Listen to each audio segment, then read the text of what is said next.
السلام عليكم ورحمة الله وبركاته. السلام عليكم ورحمة الله وبركاته. الحمد لله وحده والصلاة والسلام على من لا نبي بعد أما بعد. أعوذ بالله من الشيطان الرجيم. إنما المؤمنون إخوة. ভ্রাতৃত্ব ঐক্য বন্ধন শীর্ষক সেমিনারের আজকের সম্মানিত সভাপতি শঙ্করবাটি হেফজুল উলুম এফ কে কামিল মাদ্রাসার সম্মানিত প্রিন্সিপাল উস্তাদুল আসাতিজা শেখ আব্দুল খালেক রহমানী হাফিজাহুল্লাহ, উপস্থিত চাঁপাইনবাবগঞ্জের কৃতি সন্তান বৃন্দ, মঞ্চ উপবিষ্ট অত্র জেলার সম্মানিত আলেম বিদগ্ধ উলামা ইকরাম, সামনে উপবিষ্ট আপনাদের চাঁপাইনবাবগঞ্জের বিভিন্ন সেক্টরের ইমাম, খতিব, দায়িত্বশীল এবং পরিচালক বৃন্দ, সকলেই এক একজন উজ্জ্বল নক্ষত্র আপনাদের চাঁপাইনবাবগঞ্জের জন্য, আমাদের ইসলামের জন্য, সহিহ আকীদার জন্য। প্রশংসা আল্লাহ সুবহানাহু ওয়া তাআলার জন্য, যিনি আমাদেরকে এরকম একটি সুন্দর ভ্রাতৃত্বের বন্ধনে আবদ্ধ হওয়ার একটা সুবর্ণ সুযোগ সৃষ্টি করার তৌফিক দান করেছেন।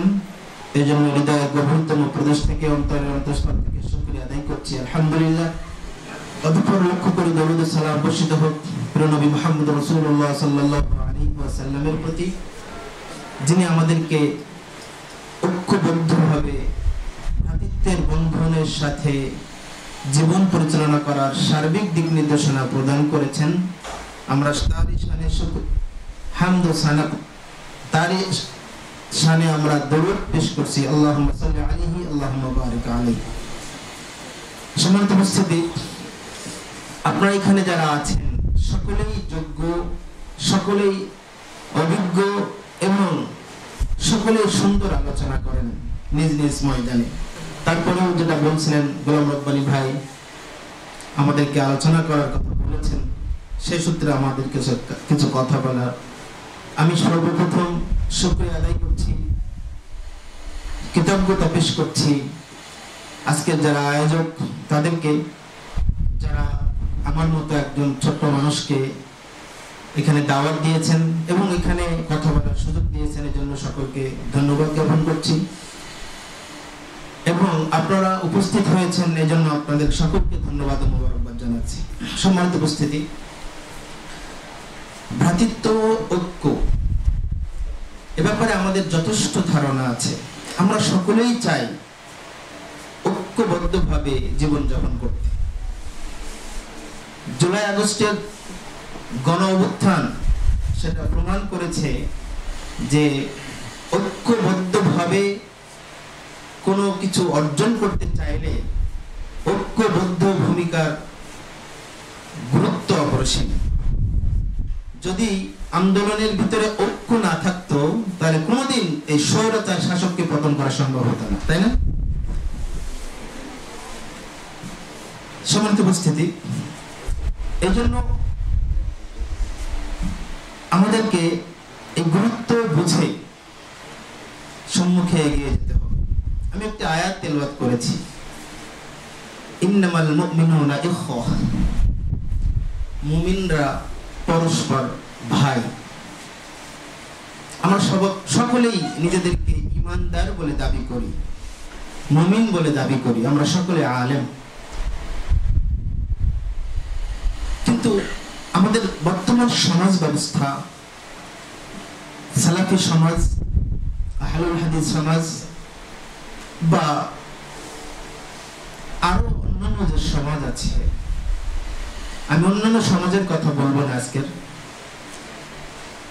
আমাদের এই সমাজ ব্যবস্থায় ভ্রাতৃত্ববোধ, ঐক্য যেন এখন সোনার হরিণে পরিণত হয়েছে। এটা শুধু বক্তব্যের মাঝেই সীমাবদ্ধ হয়ে গেছে। জুমার খুতবার মেম্বারে, জালসার মাইকে আর ফেসবুকের কিবোর্ড মুজাহিদের মধ্যেই ঐক্য এবং ভ্রাতৃত্ব আজকে সীমাবদ্ধ, তাই না? আমরা সকলেই কম বেশি জানি যে ঐক্যের গুরুত্ব, সকলেই জানি অনেক, কিন্তু আমরা সকলেই নিজ নিজ গতিতে কাজ করতে পছন্দ করি। কারণ আমি কারোর আনুগত্য করতে পছন্দ করি না, কারোর পিছনে চলতে পছন্দ করি না, কারোর সাথে থেকে সম্মিলিত প্রয়াস নিয়ে কাজ করতে হবে এটা আমি মনে করি না। কারণ আমি একজন বড় শিক্ষিত মানুষ, আমি একজন বড় আলেম মানুষ, আমার কথায় মানুষ উঠবে, আমার কথায় মানুষ বলবে, আমি যা বলবো তাই শুনবে। এই যে মানসিকতা আমাদেরকে সবচেয়ে ক্ষতিগ্রস্ত করে দিয়েছে। দেখেন, ইসলাম এমন একটি দিন, এমন কোন দিক ও বিভাগ নেই, এমন কোন সেক্টর নেই যেখানে ইসলামের সুনির্দিষ্ট দিক নির্দেশনা উল্লেখ করা নেই। আল্লাহ তাআলা বলছেন সূরা আল-আহজাব 5 নম্বর আয়াত, ফাইখওয়ানুকুম ফিদ-দীনি ওয়া মাওয়ালিকুম, যে তারা তোমাদের দ্বীনি ভাই এবং বন্ধু।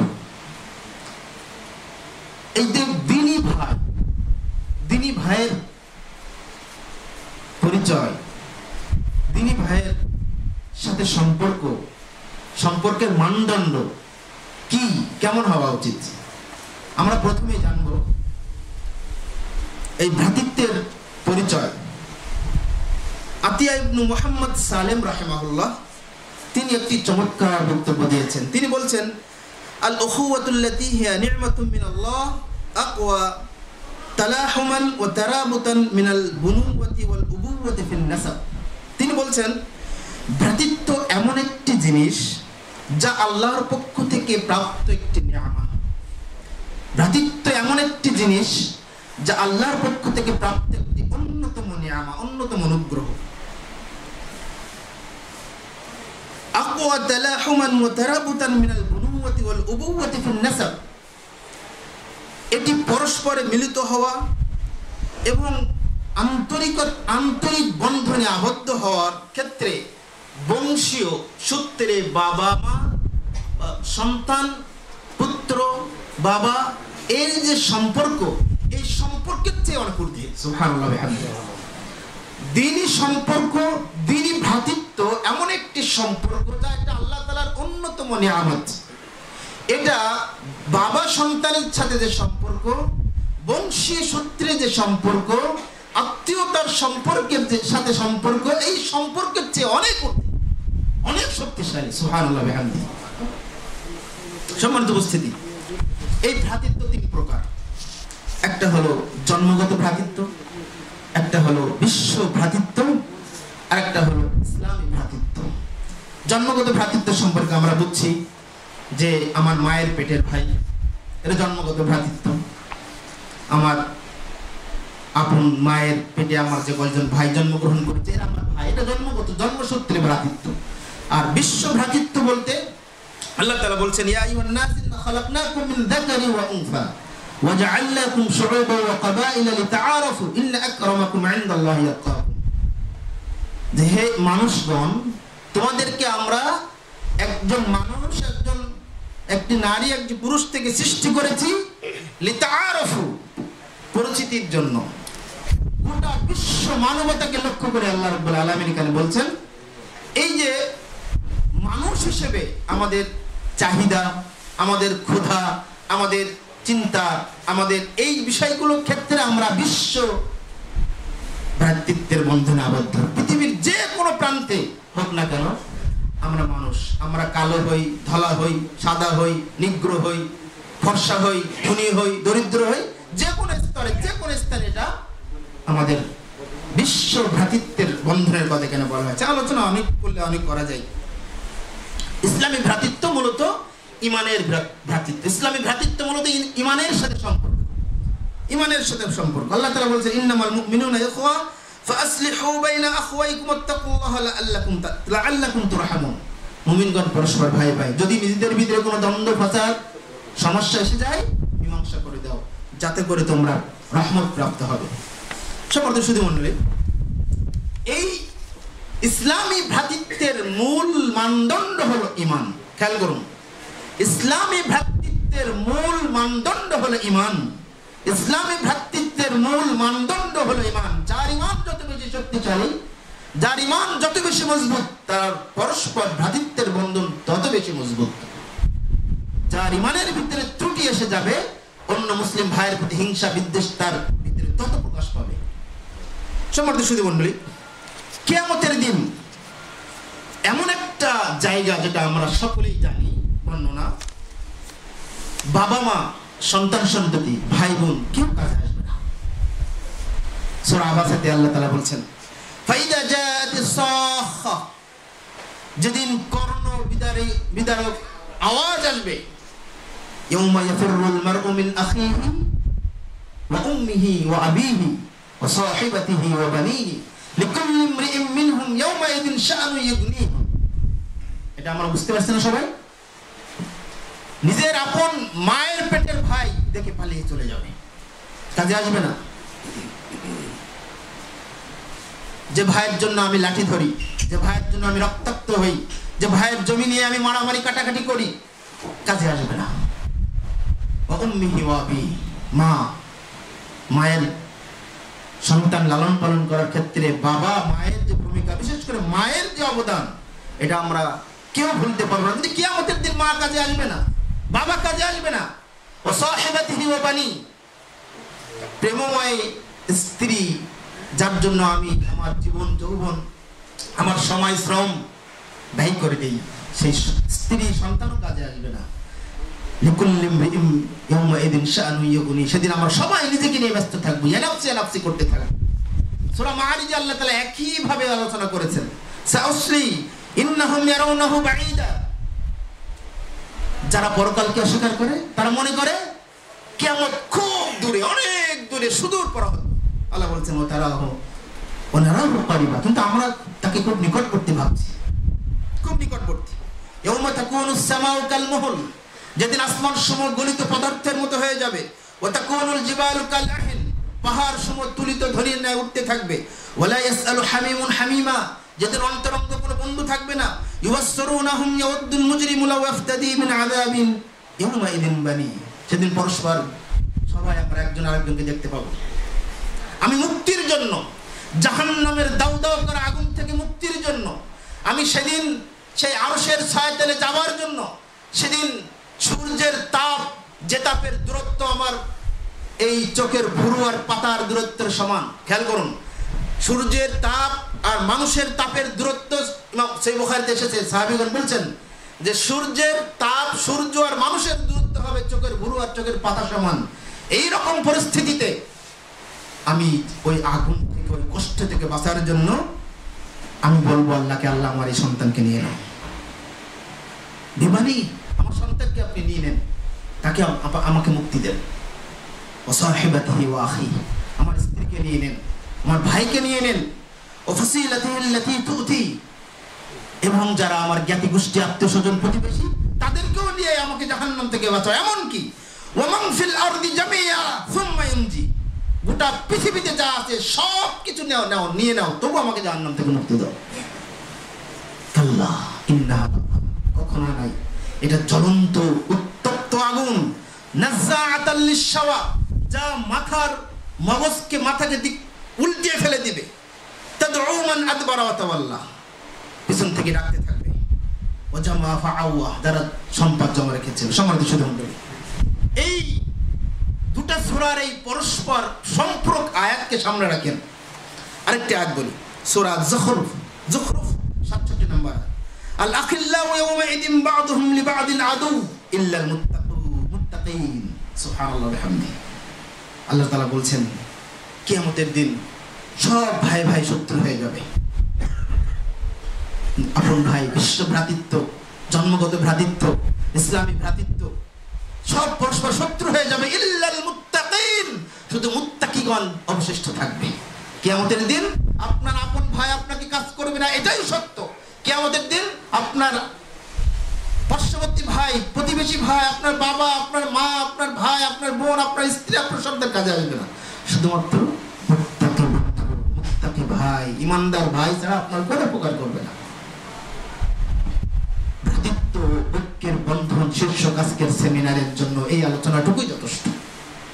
যদি আমি কিয়ামতের সেই ভয়াবহ দৃশ্যটা আপনাকে আমি বোঝাতে সক্ষম হই, তাহলে আমার মনে হয় আর আলোচনা দরকার নেই। কিসের এত অহংকার, কিসের এত হিংসা বিদ্বেষ, কিসের এত আত্মপ্রীতি আল আনানিয়া, কিসের এত আমার ভিতরে আত্মগৌরব, আত্ম অহংকার, আত্মমর্যাদার প্রতি লোভ আমার কিভাবে আমাকে পীড়া দেয়, কিভাবে আমাকে সম্মুখ পথে এগিয়ে আমার মুসলিম ভাই কষ্ট পায় আমার আচরণে, আমার কষ্টে, তাহলে কিভাবে আমাদের সম্মুখ পথে এগিয়ে যেতে হবে। সম্মানিত সুধী মণ্ডলী, কিয়ামতের দিন এই অবস্থার পরে রাসূলুল্লাহ সাল্লাল্লাহু আলাইহি সাল্লামের সময়কার প্রেক্ষাপটটা দেখেন। রাসূলুল্লাহ সাল্লাল্লাহু আলাইহি সাল্লামের একটা হাদিস আপনাদের সম্মুখে উপস্থাপন করি। ইমানদারদের ভালোবাসার সম্পর্ক, ইমানদার ভ্রাতৃত্বের সম্পর্কের একটাই উদ্দেশ্য, যেটা ভাই বলছিলেন, মান আহাব্বা লিল্লাহ ওয়া আবগাদা লিল্লাহ ওয়া আতা লিল্লাহ ওয়া মানা লিল্লাহ।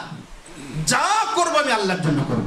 ভালোবাসা, ভাইয়ের সাথে সম্পর্ক, একদিনই ভাইয়ের সাথে সম্পর্ক, একদিনই ভাইয়ের সাথে কথা বলা, একদিনই ভাইয়ের সাথে সাক্ষাৎ করা, একদিনই ভাইয়ের সাথে বাড়িতে যাওয়া, সে অসুস্থ হলে খোঁজ নেওয়া, সে পারিবারিক সমস্যায় ভুগলে সহযোগিতা করা, সে আর্থিক দৈন্যদশায় ভুগলে তাকে সহযোগিতা করা, সকল ক্ষেত্রে উদ্দেশ্য থাকবে লিল্লাহ ফিল্লাহ। তাহলে আমার ঈমান পূর্ণ হবে। আল্লাহ রাসূল সাল্লাল্লাহু আলাইহি ওয়াসাল্লাম একটি চমৎকার হাদিস আমি আপনাদেরকে উপস্থাপন করব, যেটা আপনারা জানেন। কি সেটা? যে নবী সাল্লাল্লাহু আলাইহি ওয়াসাল্লাম থেকে বর্ণিত, তিনি বলছেন, আন্না রাজুলান যারা আখাল্লাহু ফি ক্বারিয়াতিন উখরা। একজন মুসলিম ভাই সে অন্য গ্রামে এক ভাইয়ের সাথে সাক্ষাৎ করতে যাচ্ছে। ঠিক যখন যাচ্ছে, রাস্তার এক সামনে সম্মুখের দিকে আল্লাহ একজন ফেরেশতাকে নিযুক্ত করে দিয়েছেন। বলুন তো, এই ব্যক্তি কি নবী রাসূল ছিলেন? একজন মুসলিম ভাই, মুসলিম ইমানদার মানুষ, তাকে তার জন্য আল্লাহ তাআলা ফেরেশতা নিয়োগ করলেন। ফেরেশতা নিয়োগ করলেন, অতঃপর যখন ফেরেশতার কাছাকাছি আসলো, তখন ফেরেশতা বলছে, আইনা তুরিদ, তুমি কোথায় যাচ্ছ? তখন বলছে, উরিদু আখাল্লি ফি হাদিহিল ক্বারিয়া, আমার ওই গ্রামে, এই গ্রামে আমার একজন ভাই আছে, তার সাথে সাক্ষাৎ করতে যাচ্ছে। তখন বলছেন, হাল্লাকা আলাইহি মিন নি'মাতিন তারুবুহা, তার কাছে এমন কোনো নিয়ামত আছে বা এমন কোনো অনুগ্রহ তার কাছে পাও যে তুমি তার সাথে আনতে যাচ্ছ? বলছেন না। তাহলে কিসের জন্য যাচ্ছ? যে আমি শুধুমাত্র তার সাথে সাক্ষাৎ করতে যাচ্ছি, আল্লাহকে ভালোবাসা, আল্লাহর জন্য আমি তার সাথে সাক্ষাৎ করতে যাচ্ছি। তখন ফেরেশতা কি বলেছিলেন? তিনি বলেছিলেন, ফাইন্নী রাসূলুল্লাহ, আমি এসেছি আল্লাহর দূত হিসেবে তোমার কাছে, আল্লাহর দূত হিসেবে এসেছি। বিআন্নাল্লাহ ক্বাদ আহাব্বাকা কামা আহাব্বাতু বিহি, তুমি যেভাবে ওই ব্যক্তিকে আল্লাহর জন্য ভালোবেসেছো, আল্লাহও তোমার জন্য ভালোবাসে, আল্লাহ তোমাকে ভালোবাসে। সুবহানাল্লাহ। এই হাদিসের গভীরতা আপনি বুঝতে পারছেন?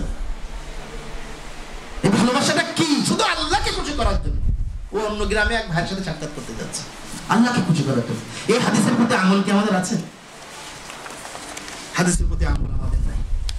সম্মানিত সুধী মণ্ডলী, আমাদের চোখের সামনে আমাদের চিন্তার বিপরীতের কোনো ভাই যদি কষ্ট পায়, তার কষ্ট পেলে আমি খুশি হই, বিপদে পড়লে আমি খুশি হই। আস্তাগফিরুল্লাহ। এটা এমনটা হওয়ার কথা নয়। সে আমার দল করে না বলে সে আমার মুসলিম ভাই নয়, সে আমার ইমানদার ভাই নয়। এখন সাংগঠনিক মানে বলয়ের ভিতরে এমন একটা পরিবেশ পরিস্থিতি সৃষ্টি হয়েছে যে সম্পর্ক ওয়ালাবারা, বন্ধুত্ব এবং শত্রুতার মানদণ্ড হয়ে গেছে সংগঠন। কষ্ট নিয়েন না, আমি বাস্তবতার আলোকে কিছু কথা, আপনারা বুঝছেন বিষয়গুলো।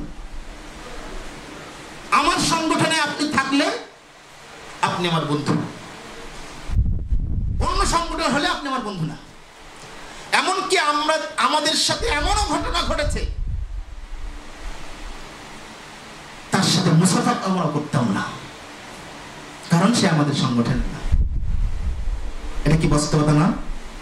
আমাদের সমাজে আছে না? অথচ সে ইমানদার, সে সালাফি মানহাজ লালন করে, সে মানহাজুস সালাফের অনুসারী, সে নিজেকে আহলে হাদিস বলে দাবি করে, আহলে হাদিসের কোরআন এবং সুন্নাহ ভিত্তিক জীবন পরিচালনা করে, মানুষকে দাওয়াত দেয়। আমি তাকে সালাম দিচ্ছি না, কারণ সে মুসলমান না, সে আমার দলের না। এটা সবচেয়ে বড় পীড়া দেয় যে আমি সাংগঠনিক বলয়ের কারণে আমার আরেকজন দিনী ভাইয়ের সাথে সম্মানিত উপস্থিতি, অথচ দেখেন যখন মক্কা থেকে মদিনায় হিজরত করলেন আল্লাহ রাসূল সাল্লাল্লাহু আলাইহি ওয়াসাল্লাম সাহাবীদেরকে নিয়ে, তখন তিনি ভ্রাতৃত্বের বন্ধন তৈরি করে দিলেন। আব্দুর রহমান আউফ রাদিয়াল্লাহু তাআলা আনহু এবং সাদ বিন রবি রাদিয়াল্লাহু তাআলা আনহু দুজনের মধ্যে ভ্রাতৃত্বের বন্ধন সৃষ্টি করে দিলেন। যখন দুজনের মধ্যে ভ্রাতৃত্বের বন্ধন হয়ে গেল, সাদ বিন রবি রাদিয়াল্লাহু তাআলা আনহু বলছেন যে আমার এই সম্পদ, এতগুলো সম্পদ আছে, তুমি অর্ধেক নিয়ে নাও। আমার দুটো বউ আছে, আমি একটা বউ তালাক দিয়ে দিচ্ছি, সে ইদ্যত পূরণ হলে তাকে বিয়ে করে নাও। চিন্তা করতে পেরেছেন? তাদের কি ত্যাগ মুসলিম ভাইয়ের জন্য, মুসলিম ভাইয়ের জন্য তাদের এই ত্যাগ, এটা আসলে বাহরাইনের যুদ্ধের পরে বাহরাইনের জমির যখন আনসারদের মাঝে আল্লাহ নবী বন্টন করছেন, তখন আনসাররা বলছে না আল্লাহ আমরা নেব না, এই বন্টনকৃত জমি যতক্ষণ পর্যন্ত আনসার মুহাজির উভয়কে দেওয়া না হবে আমরা নেব না। সুবহানাল্লাহ বিহামদিহি। আমাদের মডেলকে সাহাবী, আমরা সালাফি বলে দাবি করি, আমাদের মডেল সাহাবী। প্রত্যেকটা পরতে প্রত্যেকটা ক্ষেত্রে ক্ষেত্রে আপনি সাহাবীদের জীবন খেয়াল করুন, লক্ষ্য করুন। ওই হাদিসটা আপনারা সকলেই জানেন, মুসনাদে আহমদে এসেছে যে একজন ব্যক্তি আল্লাহ নবী সাল্লাল্লাহু আলাইহি ওয়াসাল্লাম একজন ব্যক্তি ঢুকলেন, আল্লাহ নবী বলছেন এই ব্যক্তি জান্নাতি। পরের দিন ঢুকলেন, এই ব্যক্তি জান্নাতি। তৃতীয় দিন ঢুকলেন, এই ব্যক্তি জান্নাতি। তাই সাহাবী বলছেন যে কেন বললেন আমি তাকে দেখবো?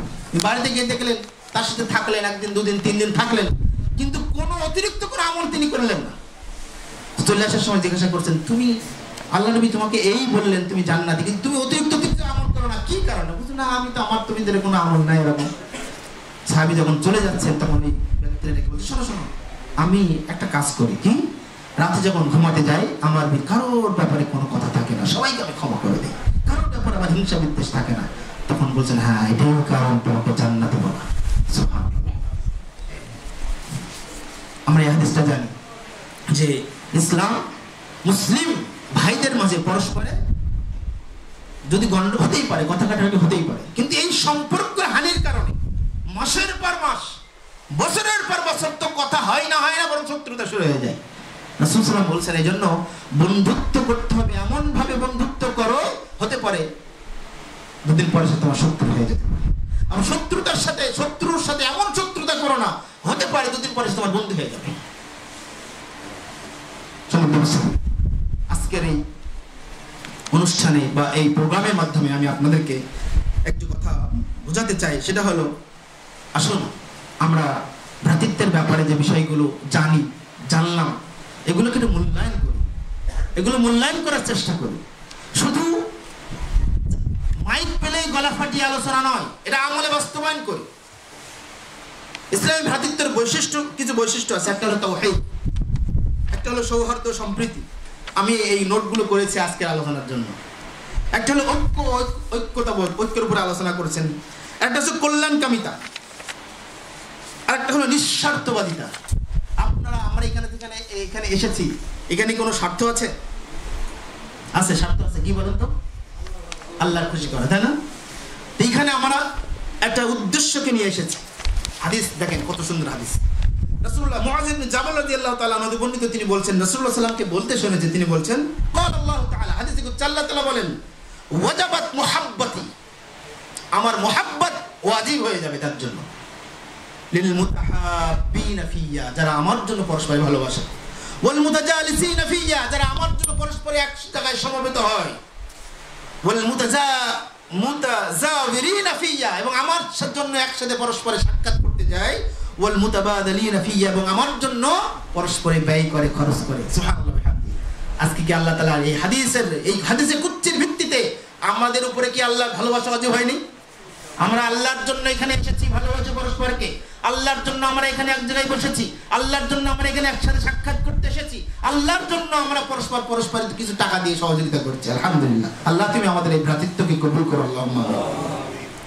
সমর্থ উপস্থিতি, ভ্রাতৃত্ব নষ্ট হয় কি কারণে? পরস্পর হিংসা বিদ্বেষ। আমাদের বাঙালিদের একটা সবচেয়ে বড় দোষ, অন্যের উপকার বা অন্যের সফলতা আমি সহ্য করতে পারি না। অন্যের বন্ধু, আমার বন্ধু যদি কেউ এগিয়ে যায়, আমার পছন্দ হয় না, আমি এগিয়ে যাব। এই তো স্বার্থকেন্দ্রিকতা, এই যে আত্মপ্রীতির রোগ আমাদেরকে পেয়ে বসেছে, যার কারণে আমাদের দেখবেন আমরা চলাফেরা করে রাস্তায়, একজন হুজুর আরেকজন হুজুরকে দেখতে পারে না। কথা বাস্তব বললাম না ভুল বললাম? বাস্তব না? এমনকি আমরা পরস্পরকে সালামটাও দিতে আমাদের কৃপণতা এসে যায়। কেন আমি বড়, আমাকে সালাম দিতে হবে, আমি কেন সালাম দেব? জি না, পরস্পর হিংসা বিদ্বেষ। এরপরে আছে কোরআন সুন্নাহ থেকে দূরে থাকা। আমাদের একটা বড় দুর্বলতা হলো আমরা বলি কিন্তু মানি না। আমরা ওই হাদিসটা জানি, কিয়ামতের দিন যারা বলার সাথে সাথে আমল করতে পারে না তাদেরকে আগুনের চতুর্থ সাইডে করা হবে, নারী বড়ি বড়ি করে দিয়ে, তাই না? এই হাদিসটা আপনার মনে রাখতে হবে, এই হাদিসটা সবসময় মনে রাখতে হবে। অধিকারে পাপাচার বৃদ্ধি পাওয়া এবং আলিমুল আমাদের ব্যাপক পাপাচার হচ্ছে আপনার চোখের সামনে। কত অসংখ্য দিন অটোওয়ালার সাথে আমাদের দ্বন্দ্ব হয়, কারণ অটোতে উঠে দেখি সিগারেট খাচ্ছে, নিষেধ করলে বকাবকি করে, বাধ্য হয়ে অটোতে নেমে গেছি। মাদারীপুরে যাচ্ছি খুতবায়, গান জুড়ে দিয়েছে রাত 12টার পরে, ড্রাইভারের সাথে হেল্পারের সাথে চরম দ্বন্দ্ব, গন্ডগোল। একজন ভাঙ্গার এক ভাই আমার সাথে তর্ক করা শুরু করে দিল। পাশ থেকে কিছু মানুষ আমাকে বলে দিয়ে থাকতাম, আমার ইচ্ছা হচ্ছে আমি ওখান থেকে নেমে যাই, কিন্তু রাত তখন 12টা, ওই গাড়ি পাবো কোথায়? শুধু রাগ করলে তো হবে না, সাথে সাথে প্রতিবাদ করতে হবে, তাহলেই আপনার ওই দাওয়াতি কাজের বরকত হবে ইনশাআল্লাহ। এরপরে গীবত ও পরনিন্দা, যেটা আলোচনা হয়েছে। এরপরে চকুলখুরি করা, সর্বদা মিথ্যে কথা বলা, অশালীন কথাবার্তা বলা, অত্যাচার করা একজন আরেকজনকে, সেটা আলোচনা আপনারা জানেন। রাগান্বিত হওয়া, যে কোনো কাজে রাগান্বিত হয়ে যাওয়া। এরপরে ভ্রাতৃত্ব বৃদ্ধির কিছু উপায় আছে। বেশি বেশি সালাম দেওয়া, মুসাফা করা, যেটা আগে বললাম। বেশি বেশি পুরস্কার প্রদান করা, তাহাদ্দু তাহাব্বু, পরস্পরের সহযোগিতা করা। বিপদে পড়লে আজকের এতগুলো আলেম ওলামা এখানে একসাথে হয়েছে, আলহামদুলিল্লাহ। যদি একজন দিনী ভাই বিপদে পড়ে, কি আমরা সবাই সহযোগিতা করতে পারবো না? এইটার মাধ্যমে ভালোবাসা, ভ্রাতৃত্বের বন্ধনটা আরো মজবুত হবে। এবারে পরস্পর, অনেকদিন কথা নেই, এখন আধুনিক যুগ, দেখা না করলেও ফোনে তো কথা বলা যায়। টেনশন কি হয়েছে, ও আমাকে ফোন দেয় না, আমি কেন ফোন দেবো? ও আমার ফোন দেয়। এই কারণে আজকের যুগের আত্মীয়তাও নষ্ট হয়ে যাচ্ছে। বাড়িতে এসে দাওয়াত করতে হবে, আমাকে ফোন দেয় না দীর্ঘদিন, আমি কেন ফোন দেবো? আপনার আপন ভাই ফোন দেয় না, কেন ফোন দিবেন না আপনি? রাসূল সাল্লাল্লাহু আলাইহি ওয়াসাল্লাম বলছেন, আবু যর রাদিয়াল্লাহু আনহু বলছেন, আমার দোস্ত খালিল মুহাম্মদ সাল্লাল্লাহু আলাইহি ওয়াসাল্লাম আমাকে 7টি বিষয় আদেশ দিয়েছেন। তার মধ্যে 5ম নম্বরটা হলো যে আত্মীয়তার বন্ধন অটুট রাখো, যদিও সে তোমাকে ছিন্ন করে দেয়, তোমাকে অটুট রাখতে হবে। এটা ঈমানদারদের বৈশিষ্ট্য। এরপরে আছে অসুস্থ ব্যক্তিকে দেখতে যাওয়া। সময় শেষ। আচ্ছা, এই বিষয়গুলো আমাদেরকে খেয়াল রাখতে হবে। আমি আলোচনা দীর্ঘায়িত করছি না। এরপর আমি শুধু পয়েন্টগুলো বলছি। আমাদের এই ভ্রাতৃত্ব, আমাদের এই ঐক্য, মুসলিম সালাফি মানহাজের যুবকদের ভিতরে, আলেম সমাজের ভিতরে যে অনৈক্য, এগুলোর কারণ এবং সেখান থেকে মুক্তির উপায় আমি সংক্ষেপে বলছি। একটা হলো ইসলাম সম্পর্কে আমাদের যথেষ্ট ধারণা রাখতে হবে। এক্ষেত্রে আমাদের 5টা বিষয়কে অগ্রগণ্য করতে হবে। ইসলাম সম্পর্কে ধারণা, ইসলাম সম্পর্কে জ্ঞান অর্জনের করার ক্ষেত্রে 5টা বিষয়কে অগ্রগণ্য করতে হবে। 1, তাওহীদে আকীদা সম্পর্কে আপনাকে আমাকে যথেষ্ট জ্ঞান অর্জন করতে হবে, পরিপূর্ণ জ্ঞান অর্জন করতে হবে। আলহামদুলিল্লাহ আমাদের বাকির ভাই অনেক সুন্দর আলোচনা করেন তাওহীদ, মানহাজ, আকীদা সম্পর্কে। 2 নম্বরে ইবাদতের আহকাম ও তার গুরুত্ব সম্পর্কে, সালাত, সিয়াম, হজ, যাকাত, আরো এইগুলো সম্পর্কে পূর্ণ জ্ঞান অর্জন করতে হবে, যেটা আমরা রাখি। 3 নম্বর, ইসলাম ও জাগতিক কার্যক্রমের মাঝে সমন্বয় মূলনীতি সম্পর্কে জ্ঞান অর্জন করতে হবে। এখন সামনে নির্বাচন, কি করব? এ ব্যাপারে প্রত্যেকটা আলেমকে যথোপযুক্ত সালাফদের মূলনীতি জেনে বুঝে মানুষকে বোঝাতে হবে। এই ব্যাপারে জ্ঞান নেই আমাদের। এরপরে 4 নম্বর, ইসলামে পারস্পরিক সম্পর্ক ও আচরণগত বিষয়গুলো সম্পর্কে জ্ঞান অর্জন করতে হবে। আলেমের সাথে তার ছাত্রের, শিক্ষকের সাথে ছাত্রের কি সম্পর্ক, বাবা মায়ের সম্পর্ক, তারপরে আচরণ, আখলাক, এই আমি বলছি একটু পরে। এরপরে 5 নম্বর হলো ইসলামের দৃষ্টিতে পারস্পরিক অধিকার, বাবা মায়ের অধিকার, বাবা মায়ের প্রতি সন্তানের অধিকার, সন্তানের প্রতি বাবা মায়ের অধিকার, উস্তাদের প্রতি ছাত্রদের প্রতি উস্তাদ, আলেমের প্রতি সাধারণ জনগণ, সাধারণ জনগণের প্রতি আলেম। এই যে বিভিন্ন সকল সেক্টরে, কর্মীর প্রতি নেতা, নেতার প্রতি কর্মী, কর্মচারীর উপরে মালিক, মালিকের উপরে কর্মচারীর কি অধিকার দিয়ে ইসলাম দিয়েছে, প্রত্যেকটা বিষয়ে আপনাকে আমাকে আলেম সমাজকে দায়ীদেরকে জ্ঞান অর্জন করতে হবে। আমি যখন পিএইচডি করি তখন আমার বিষয় ছিল বাংলাদেশের ধর্মীয় সংস্কারে আলেমগণের ভূমিকা। বাংলাদেশে ধর্মীয় সংস্কারে আলেমগণ কি কি ভূমিকা রেখেছেন এবং কি কি ভূমিকা রাখতে পারেন। তো সেখানে একটা আলোচনা ছিল যে বাংলাদেশের ধর্মীয় সংস্কারের সমস্যা কি কি সমস্যা, সেই সমস্যাগুলো কি এবং তার উত্তরণের উপায়গুলো আলোচনা করেছিলাম। তার সেইখান থেকে এই যে আখলাক বইটা আমি সেইখান থেকে, আমার এই তাওহীদ আকীদার উপর একটা বই হয়ে গেছে রেডি, ইবাদতের আহকাম সম্পর্কে আমরা সকলে জানি, হজ জাকাত সালাত এগুলো বিষয়ে আলাদা আলোচনা বই হয়েছে। তারপরে ইসলাম ও জাগতিক সম্পর্কে এগুলো আলাদা অনেক বইপত্র হয়েছে। পারস্পরিক অধিকার আর আখলাক আচরণ এগুলো সম্পর্কে আমাদের যথেষ্ট জ্ঞানের ঘাটতি আছে, আমরা এগুলো মেনে চলার চেষ্টা করি না। এরপরে 2 নম্বর ছিল অন্তরায়। সুতরাং এগুলো উত্তরণে উপায় করতে গেলে এগুলো জানতে হবে। 2 নম্বর প্রচলিত ভ্রান্ত আকীদা এবং মুক্তির পন্থা। ভ্রান্ত আকীদাও আমাদের অনেকের কারণ, এখান থেকে মুক্তি হতে গেলে আকীদা থেকে ভ্রান্ত আকীদা থেকে বিরত থাকতে হবে। 3 নম্বর শিরক বিদআতের কুপ্রভাব ও তার বাঁচার উপায়, জাল জৈবদের সম্পর্কে সচেতনতা প্রতিকার ব্যবস্থা, উছুলি মতপার্থক্য এবং এর থেকে এটা আলোচনার, এই উছুলি মতপার্থক্যের বিষয়টা খুব আলোচনার দাবি রাখে। বিভিন্ন ফেরকার উত্থান ও বিভক্তি এবং তার পর্যালোচনা, পাশ্চাত্য দর্শন মতবাদ এবং তার অসৎ প্রমাণ, এই বিষয়গুলো আমরা আলোচনা করার ইচ্ছা ছিল, কিন্তু সময় সংক্ষেপের কারণে আলোচনা করা সম্ভব হলো না। সম্মানিত উপস্থিতি, শেষে এসে আমি আপনাদের উদাত্ত আহ্বান জানাতে চাই। সেটা হলো চাঁপাইনবাবগঞ্জ এটা ঐতিহ্যবাহী একটা জেলা, যেখানে সালাফি মানহাজের আকীদা ও বিশ্বাসের অনেক মানুষের বসবাস। আলহামদুলিল্লাহ, এখানে গোটা বছরে যে পরিমাণ দাওয়াতি কাজ হয় আমাদের দক্ষিণ অঞ্চলে সে দাওয়াতি কাজ হয় না। শুধু চাঁপায় যে পরিমাণ জালসা হয়, চাঁপায় যে পরিমাণ প্রোগ্রাম হয়, চাঁপায় যে পরিমাণ ইসলামী দাওয়াতি প্রোগ্রামগুলো হয়, আমাদের দক্ষিণ অঞ্চল সাতক্ষীরা, খুলনা, বাগেরহাট, যশোর, তারপরে এই এলাকায় অতটা প্রোগ্রাম, ওই অঞ্চল ব্যাপী অতটা প্রোগ্রাম হয় না। আলহামদুলিল্লাহ, এক্ষেত্রে আপনাদের ভূমিকা অনেক। আপনাদের নিকটে আকুল আবেদন জানাই যে আজকের এখানে আমরা এসে যে ভ্রাতৃত্বের বন্ধনের যে একটা নজির স্থাপন করলাম, এটাকে আমরা ধরে রাখতে পারবো না ইনশাআল্লাহ? এখান থেকে যে টিম ভিত্তিক একটা টিম গঠন করা হয়েছে, এই টিম ভিত্তিক দাওয়াতি কাজ আমরা করতে পারবো না ইনশাআল্লাহ। একাকী কাজ করা আর সম্মিলিত প্রয়াসের কাজ করার ফজিলত আমরা সকলেই জানি। বাস্তব উদাহরণ এই জুলাই বিপ্লবের আন্দোলন। যদি ঐক্য না থাকতো ছাত্রদের ভিতরে, কোনোদিন হাসিনাকে ঠেকাতে পারতো না। অতএব আমরা এটা জানি। আপনাদের কাছে আবেদন, যে টিমটা গঠন করা হয়েছে এলাকা ভিত্তিক, হয়তো কারো ব্যস্ততা থাকতে পারে, কিন্তু ব্যস্ত আছে বলে আর শিখেন দাওয়াতি কাজ হবে না এমনটা নয়। আলহামদুলিল্লাহ, চাঁপাইনবাবগঞ্জে যে পরিমাণ আলেম, এটা চাঁপাইনবাবগঞ্জের জন্য এটা আশীর্বাদ, সৌভাগ্যের বিষয় যে এত আলেমের বাসস্থান এখানে, এত আলেমের জন্ম হয়েছে এখানে। আলহামদুলিল্লাহ, তা আলেম হয়ে বসে থাকলে তো হবে না, ঘরে ঘরে দাওয়াত দিতে। একা মুসাব বিন উমাইর গোটা মদিনাকে কাঁপিয়ে দিয়েছিলেন এক বছরে, ঘরে ঘরে গিয়ে তাঁবুতে গিয়ে দাওয়াত দিয়েছিলেন। আপনি জানেন আল্লাহ রাসূল সাল্লাল্লাহু আলাইহি ওয়াসাল্লামের আগেই মদিনাতে তিনি জুমা চালু করেছিলেন। আল্লাহ রাসূল মক্কায় জুমা চালু করার আগেই জুমার বিধান নাযিল হয়ে গেছে, কিন্তু মক্কাতে জুমা চালু করার সুযোগ হয়নি। এই বিধান যখন মুসাবের কাছে চলে গেল, মদিনাতেই তিনি একাই জুমা চালু করেছিলেন। মুসাবের এই অবদান কারণে হিজরত করা সহজ হয়ে গেল, মদিনা ইসলামী রাষ্ট্র হলো। অতএব বসে থাকলে হবে না ভাই। বিদাতীরা যেভাবে আমাদের পিছনে লেগেছে, আজকের অন্যের দুনিয়াবি দৌলিশ দেখে প্রতারিত হওয়ার কোনো সুযোগ নাই। আমাকে চলতে হবে সালাফি মানহাজের পদ্ধতিতে, আমাকে চলতে হবে সহিহ হাদিসের ভিত্তিতে, আমাকে চলতে হবে বিশুদ্ধ আকীদার মানদণ্ডে। অন্য দল, অন্য মত, অন্য সেটা ধর্মীয় দল হোক বা রাজনৈতিক দল হোক, যে কোনো দল হোক, তাদের যে উন্নতি, তাদের যে নেতৃত্ব, তাদের যে বিজয়, এই বিজয় দেখে আমরা কি প্রতারিত হব? কখনোই নাই। আমাদের মানহাজ, আমাদের মূলনীতি, আমাদের আকীদা বিশ্বাস ঠিক রেখে আমাদেরকে পথ চলতে হবে।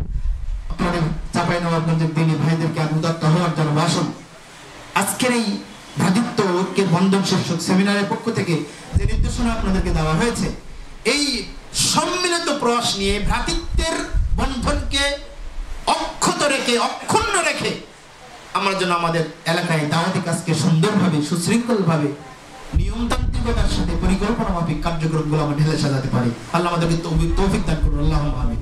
আমাদের ভিতরে হয়তো বিভিন্ন সাংগঠনিক ভাই থাকতে পারে, কোনো মতভেদ নাই। আপনি যে সংগঠন হোক না কেন, এখন বর্তমান যুগে সালাফি মানহাজের অনেকগুলো সংগঠন আছে। ঐক্য কিভাবে হবে? আপনি যুব সংঘ করেন, আপনি জমিয়ত করেন, সুবহান করেন, সেটা সমস্যা নেই। কিন্তু জাতীয় ইস্যুতে রাসূলের কটূক্তির বিরুদ্ধে সালাফি মানহাজের যেখানে ক্রান্তিকাল, সেই জায়গায় সকল ঐক্যবদ্ধ ভূমিকা পালন করতে হয়। ঐক্য কথা বুঝতে পারেননি? এই কিছুদিন আগে ঈদ মিলাদুন নবী উপলক্ষে কি হলো, এই তাহেরিগণ, এই মাজার পূজারীরা সোহরাদি উদ্যানে সমাবেশ করেছে, খেয়াল করেছেন না? আরো অন্যান্য দল করছে।